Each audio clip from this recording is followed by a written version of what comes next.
মাতা মন্দিৰ আৰু বেলুচিস্তানৰ সৈতে হিন্দুসকলৰ ঐতিহাসিক সম্পৰ্ক আছে। মুখ্যমন্ত্ৰী ডক্টৰ হিমন্ত বিশ্ব শৰ্মাৰ বিশেষ মন্তব্য।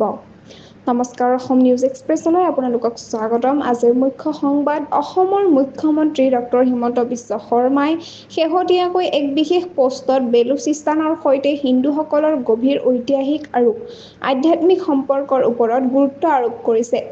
তেওঁ হিংলাজ মাতা মন্দিৰৰ কথা উল্লেখ কৰি কয়, এই মন্দিৰটি হিন্দু ধৰ্মৰ ৫১টা শক্তিপীঠৰ ভিতৰত অন্যতম আৰু ই বেলুচিস্তান আৰু হিন্দু সম্প্ৰদায়ৰ মাজত এক শক্তিশালী ঐতিহ্য আৰু আন্তঃধৰ্মীয় শ্ৰদ্ধাৰ প্ৰতীক। মুখ্যমন্ত্ৰীয়ে লিখিছে, মূলতঃ হিন্দু পৰম্পৰাৰ ৫১খন পূজ্য শক্তিপীঠৰ ভিতৰত অন্যতম হিংলাজ মাতা মন্দিৰে পবিত্ৰ স্থান হিচাপে বেলুচিস্তানৰ সৈতে হিন্দুসকলৰ এক গভীৰ ঐতিহাসিক আৰু আধ্যাত্মিক তাৎপৰ্য বহন কৰিছে। হিংগোল ৰাষ্ট্ৰীয় উদ্যানৰ ভূখণ্ড অৱস্থিত এই মন্দিৰত দেৱী সতীৰ মূৰ অংশ পৰিছিল বুলি বিশ্বাস কৰা হয়। ডক্টৰ হিমন্ত বিশ্ব শৰ্মাই আগবঢ়োৱা তথ্য অনুসৰি যুগ যুগ ধৰি সিন্ধি, ভৱচাৰ আৰু চাৰণ সম্প্ৰদায়ৰ হিন্দু তীৰ্থযাত্ৰীৰ দলসমূহে এই মন্দিৰলৈ গৈ আশীৰ্বাদ বিচাৰি মৰুভূমিৰ মাজেৰে দূৰ-দূৰন্ত যাত্ৰা কৰে।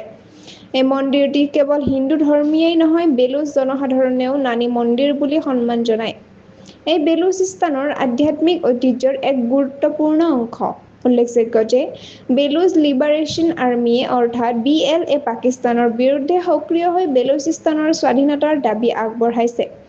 এই পটভূমিত মুখ্যমন্ত্ৰীয়ে বেলুচিস্তানৰ ধৰ্মীয় সাংস্কৃতিক ঐক্যৰ ওপৰত দৃষ্টি আকৰ্ষণ কৰি আন্তঃৰাষ্ট্ৰীয় সম্পৰ্কত এটা সদ্ভাৱনাৰ বাৰ্তা প্ৰেৰণ কৰিছে। এইদৰে হিমন্ত বিশ্ব শৰ্মাই বেলুচিস্তানৰ ঐতিহাসিক আৰু আধ্যাত্মিক সম্পদৰ ওপৰত আলোকপাত কৰি এই অঞ্চলৰ অন্তৰ্ভুক্তি আৰু সাম্প্ৰদায়িক সৌহাৰ্দ্যৰ প্ৰয়োজনীয়তাক পুনৰ স্মৰণ কৰাইছে।